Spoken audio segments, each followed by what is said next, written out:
오늘 11절까지의 말씀이 한 카테고리에 관한 말씀입니다. 예수님의 시험에 관한 공생애를 시작하시면서 40일 금식하시고 그리고 사탄에게 시험 받으시는 그런 배경의 말씀입니다. 그 중에서 1절, 2절의 말씀을 우리가 함께 받들었고 오늘 본문의 말씀을 통해서 우리 예수님이 받으시는 시험의 성격을 조금 이해하셨으면 하는 마음입니다. 오늘 본문의 말씀을 보면 예수께서 성령에게 이끌리어 이해되시죠? 예수님께서 성령에 이끌리어 광야로 나가셨다. 무엇하러?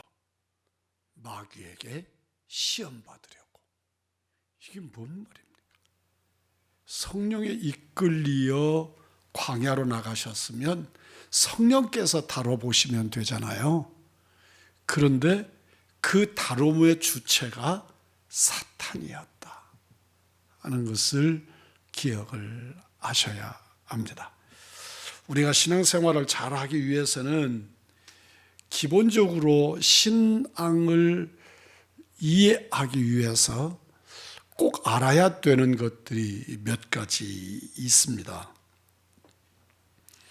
그 중에서 하나가 이 마귀라고 하는 사탄은 시험하는 존재다 하고 하는 겁니다. 늘 나를 다뤄보죠. 그리고 건전하게 건강한 우리들이 되게 하려고 다뤄보는 것이 아니고 나를 넘어뜨리려고, 나를 무너뜨리려고 달아보는 겁니다. 똑같은 시험을 치르는데 합격시키려고 치르는 시험하고 떨어뜨리려고 하는 시험하고는 본질이 다릅니다. 모양은 비슷해 보여도 의도하는 바에 따라서 본질이 다릅니다.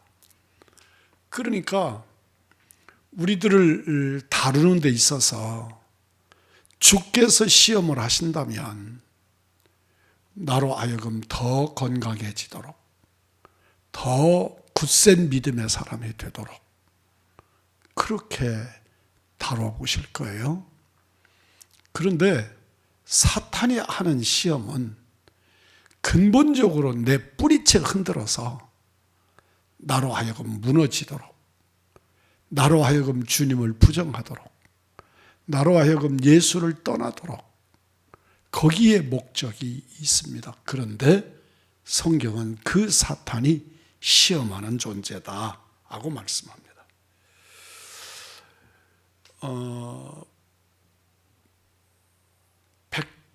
백전백승하려고 하면 지피지기하라. 그러죠? 적을 아는 것이 이기는 비결이다. 그런 겁니다. 어떻게 싸우는지를 알라는 겁니다.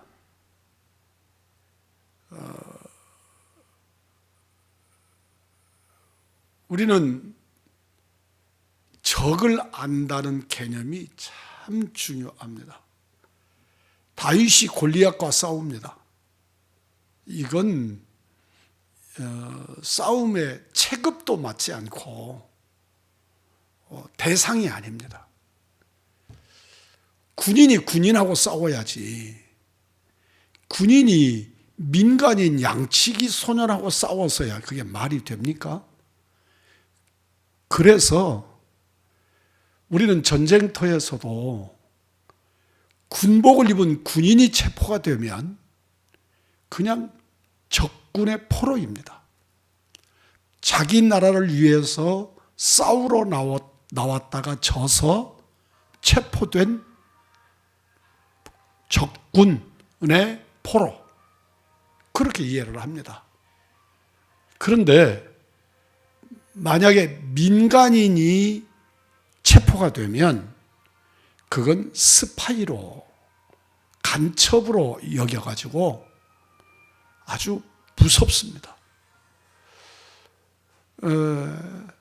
사형을 시켜도 군인이 체포가 돼서 만약에 사형을 당해 집행을 당해야 된다라고 한다면 그는 총살을 합니다. 하지만 민간인이 스파이로 발각이 나서 체포가 되면 그는 교수대에 목을 매달아 죽입니다. 방법이 다른 겁니다. 재판도 군사재판에서 받고 민간재판에서 받습니다. 내용이 달라진단 말입니다. 우리들이 적을 바로 알아야 되는데 골리앗이 부끄럽게도 군인이 아닌 어린 소년하고 마주 쓴 겁니다. 그래서 여러분들 권투나 레슬링이나 이 몸을 가지고 스포츠를 하는 사람들은 체급이라는 것이 있습니다. 판단급, 제일 낮은 판단급하고 헤비급하고 붙여놓으면 안 됩니다.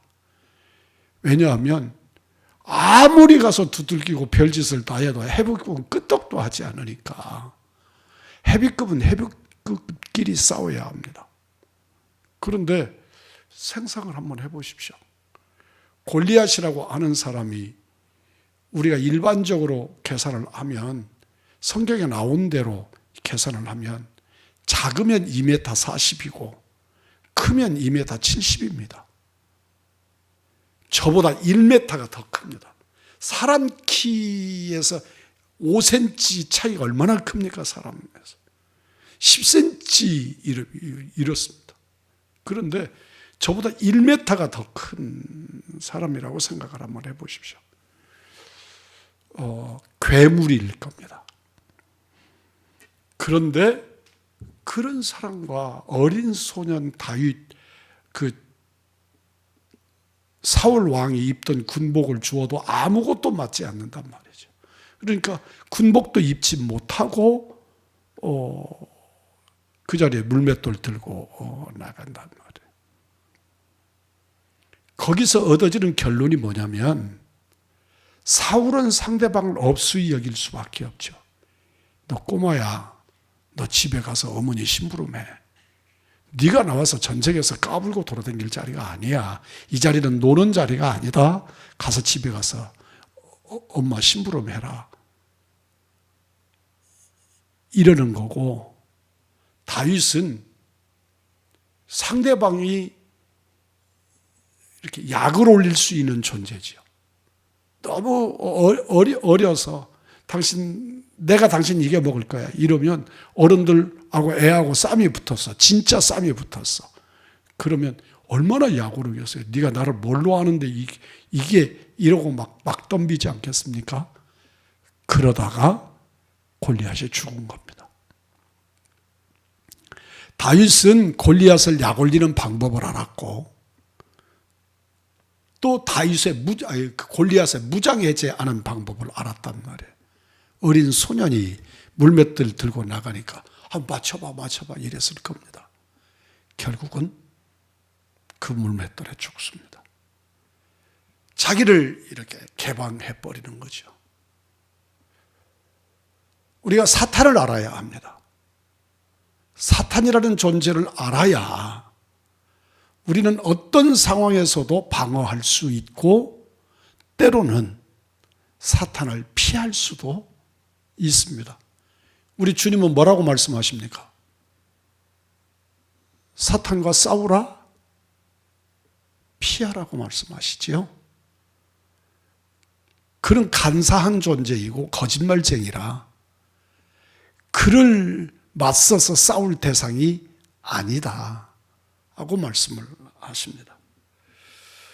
마귀가 하는 시험은 인간이 노력을 해서 피할 수 없고 성도에게 상관없다고 무시할 수도 없는 존재입니다. 놀랍게도 우리들이 이단자들이 행하는 일들을 바라보면 자기들도 예수 믿는다 그러잖아요. 그들도 하나님 믿는다 그러잖아요. 그리고 그들 중에 어떤 교주는 자기가 하나님이라고 하잖아요.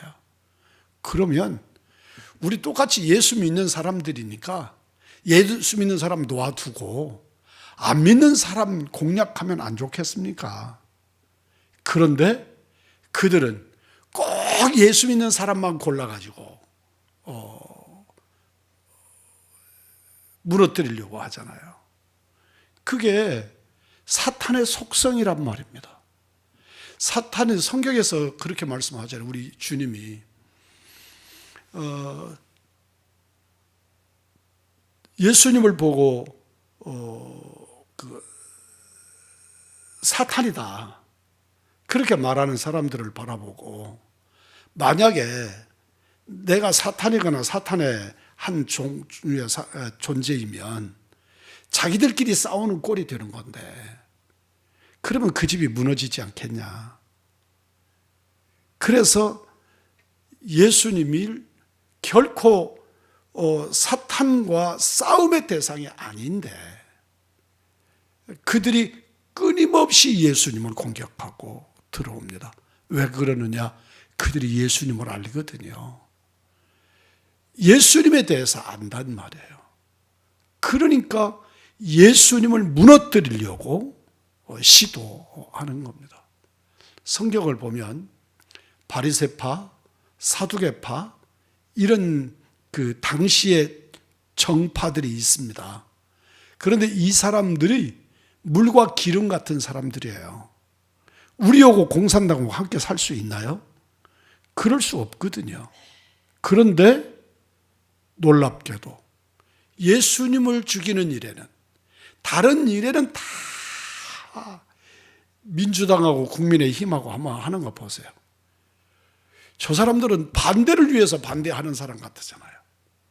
자기들은 막 이론도 많고 이러면 안 된다 거품을 물어도 어쩌면 저렇게 하나도 안 빼놓고 다 반대를 할까, 그런 생각이 들잖아요. 그런데 희한하게 그들이 하나가 되는 것이 있어요. 그건 예수 공격하는 거. 예수를 공격할 때만 바리새파와 사두개파가 하나가 돼요. 예수님을 죽이자고 소리 지를 때 그들이 하나가 되는 거예요. 사탄의 역사이기 때문에 그런 거죠. 오늘 본문의 말씀 중에서 가장 중요한 표현이 1절을 시작하는 첫 마디예요. 시작 한번 해보세요. 시작. 맞아요. 그 말씀이에요. 그때에. 이 말을 대단히 주의해야 돼요. 그때가 어느 때냐면 주님이 세례를 받으시고 광야에 나오셨을 때예요. 세례를 받았더니 어떤 일이 일어나요? 하늘의 문이 열리고 비둘기가 천사처럼 성령의 비둘기가 예수님의 머리에 임하는 것이 보이고, 그런 놀라운 광경을 내 사랑하는 아들이라고 선언하시고, 그때예요. 그때. 그래서 우리들이 가장 시험 받을 찰나, 그 요소의 때가 어느 때냐면 성령 충만하다고 스스로 생각할 때, 40일 금식 마쳤을 때, 교회가 부흥했을 때, 여러분이 하나님의 말씀으로 성경을 읽기만 해도 눈물이 나고 말씀을 증거받을 때 막 심령이 뜨거워서 견딜 수가 없고 교회 십자가만 바라보아도 눈물이 쏟아지는 그럴 때, 그때 사탄이 시험해요. 예수를 믿는 사람인지 아닌지 맹숭 교회가 욕을 먹어도 그 교회가 욕먹는 것이 아무 상관이 없을 때 사탄은 우리를 건들 생각 자체를 하지 않아요. 건들 필요가 없는 거예요. 그런데 성령 충만할 때, 말씀 충만할 때, 은혜 충만할 때, 그럴 때 그냥 그가 기도하면 병든 자가 일어나고, 그가 기도하면 하나님의 보좌가 움직이는 기쁨과 감사와 그 영광의 역사가 충만해질 때, 그때 사탄이 나를 찾아오는 거예요. 귀신이 긴장, 초긴장을 할 때니까요.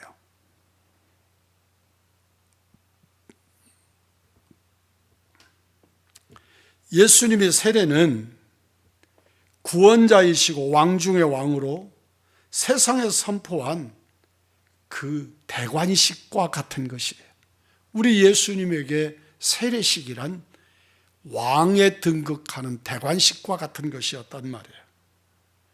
만물의 창조주이신 하나님이 인정하시는, 그래서 하늘문이 열리고 성령의 임재가 일어나는 그런 그 장엄한 그 현장이었을 때, 예수님에게 그 누구도 덤빌 수 없을 때 사탄이 예수님을 찾아오는 거예요. 그래서 아주 인간적인, 대단히 인본주의적인 그런 시험을 던집니다. 이제 예수님이 그 왕권을 사용하셔서 백성들을 죄에서 구원하시고 마귀의 권세를 정복하실 그 역사가 시작될 때, 사탄은 와서 너 인간적으로 슈퍼스타가 한번 돼봐. 너 왕 중의 왕이잖아. 모든 백성 앞에 네가 왕으로 군림해봐. 너 40일 금식하느라고 얼마나 배고팠어. 넌 떡 만들어 먹을 수 있는 하나님이잖아. 떡 만들어 먹으라고. 그렇게 가장 인간적이면서 자기의 에고를 건드려 주는 거예요. 우리의 가장 지금 필요한 그것들, 만약에 예수님에게 하신 세 가지 시험을 우리들에게 했다면 백전백패했을 거예요. 하나님께로부터 은사 받아가지고 신유의 은사를 우리가 받았다고 생각해 보세요. 너 신유 은사 받았잖아. 교회 예배 시간에 누구누구 아프지? 너 그 사람 일으켜. 여러분, 당연히 그래야지. 그리고 그와 함께 자기가 일으켰다고 소리 지르게 만들었을 거예요. 주님은 사탄아 내 뒤로 물러가라고 선언하십니다. 인류의 메시아의 왕 중의 왕이심을 선포한 그 예수님을 마귀가 시험했다. 이 말씀 속에는 또 다른 의미가 있지요. 예수님을 시험한 사탄이 우리 정도야. 그런 거예요. 그러니까 성경은 뭐라고 말씀해요? 선줄로 생각하면 넘어질까 조심하라.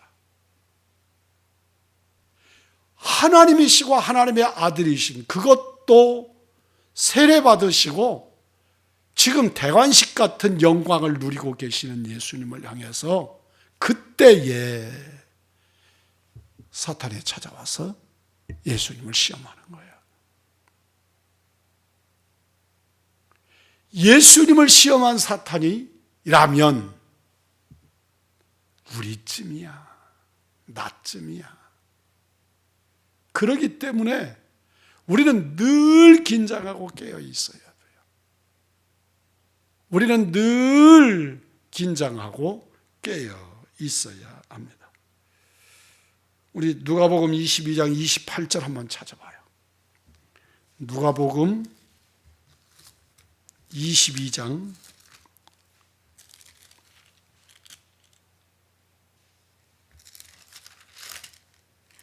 71절까지 있는 아주 긴 장입니다. 누가복음 22장 28절. 다 같이 시작. 너희는 나의 모든 시험 중에 항상 나와 함께한 자들인즉. 예수님의 사역 전체가 시험 덩어리였다는 거예요. 어떤 사건적으로 시험 테스트 끝 이런 게 아니고 예수님의 일생 동안 사탄은 끊임없이 예수님을 시험하고 테스트하고 무너뜨리려 하고 올무에 걸리게 하려고 하고. 말씀을 돌이켜보면 사탄은 우리의 일생 동안 나를 넘어뜨리려고, 일생 동안 예수 없이 살게 만들려고. 우리는 그 시험에서 이겨야 되는 줄 믿습니다. 우리는 그 시험에서 승리해야 될 줄 믿습니다. 시험 하나를 이겼으니까 이제는 끝났어. 여러분, 학교 다닐 때 여러분들 그런 경험들 다 하시지요? 중간고사 치렀어요. 그러면 중간고사가 5월 달쯤 치르잖아요. 그러면 한 달 정도, 한 달 반 정도 이제는 기말시험 전까지는 놀자 그래요. 기말시험 발표되면 그때부터 머리 싸매들고 밤에 도서관 나가고 그런데 우리 그리스도인은 시도 때도 없어요. 계속해서 모든 건수마다가 다 시험거리가 될 수 있어요. 예수님이 하나님의 아들이심을 의심하도록 하게 하기 위해서 사탄은 끊임없이 예수님을 공격했습니다. 예수님을 통해서 세상을 구원하실 하나님의 계획이 수포로 돌아가게 하기 위해서 온갖 집요한 방법으로, 그래서 보면 여러분, 이단자들은 아주 삶을 전폐하고 예수 믿는 사람들 무너뜨리려고 그러고 다니잖아요. 우리 예수 믿는 사람들은 늘 방만하고 그냥 골리앗처럼 해볼래 해서, 다윗 앞에 선 골리앗 같은데 그들은 다윗처럼 긴장해가지고 우는 사자처럼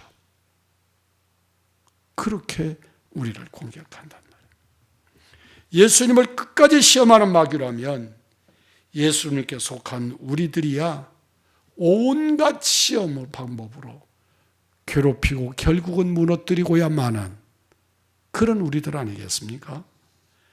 우리도 예수님과 같이 육체를 입었고 마귀가 지배하는 세상의 영역에서 벗어나지 못하기 때문에 우리는 늘 시험의 자리에 서 있다. 꼭 불가에 있는 아이처럼, 물가에 있는 아이처럼 우리의 모습은 늘 그런 위험한 상황에 있다 하는 것을 잊지 않기를 바랍니다. 마귀가 하는 일은 온 천하를 꿰는 일이고, 마귀는 자기의 때가 얼마 못 된 줄 알고 세상으로 내려와 신자들과 싸우려고 임전태세를 취하고 있습니다. 그런데 여러분, 그럴수록 우리 그리스도인들은 그냥 졸고 자는 사람처럼 신앙생활을 합니다. 이런들 어떠하리 저런들 어떠하리, 만수산 드렁치기 얽혀산들 어떠하리. 그리고 세상이 다 그런데 그래가면서 그냥 살아갑니다.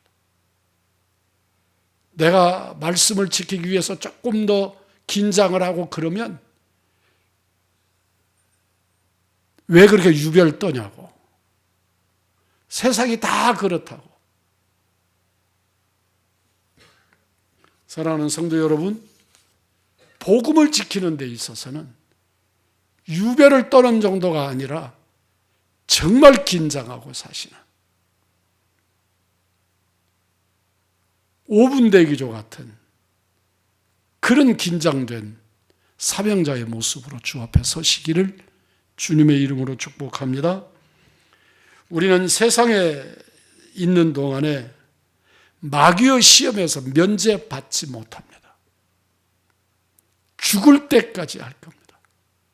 모르기는 해도 내 숨이 지금 껄떡껄떡 멈춰져 가는 그 상황에서도 사탄은 내 귀에, 주의 종은 내 귀에 와서 주님을 영접하는 찬송을 부르고 말씀을 읽어줄 때 사탄은 한쪽 내 귀로 예수 부정하라고, 어디가 예수가 있냐고, 천국 부정하라고 내 귀에 속삭일 겁니다.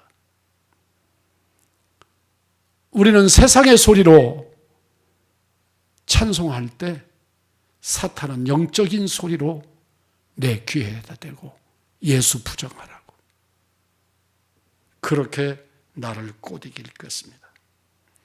마귀가 시험하는 목적은 신자들이 예수 떠나도록 하나님 없는 죄를 지라고 요구하는 것입니다.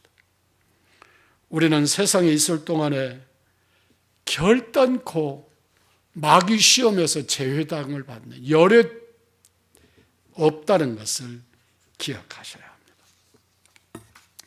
우리 예수님이 그때 그 시험에 대하여 완벽한 준비를 하시고 창조주 하나님이신 예수님이 사탄의 시험을 받으시는데 그렇게 기도로 준비하시듯이 했는데 우리들은 그냥 방만한 것이지요. 그러니까 무너지는 겁니다. 그러니까 넘어지는 것입니다.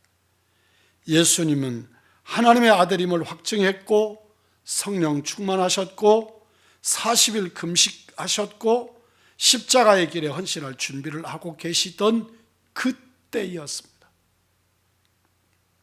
그럼에도 불구하고 사탄은 시험하고 사탄은 오히려 그런 때 나를 넘어뜨리려고 공격하는 것입니다. 우리 고린도전서 10장 12절 한번 찾아봅시다. 고린도전서 10장 12절입니다.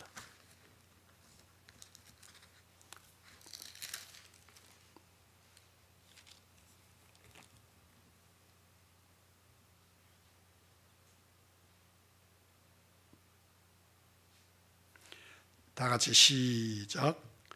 그런즉 선줄로 생각하는 자는 넘어질까 조심하라. 앞에서도 말씀드렸지요? 그렇습니다.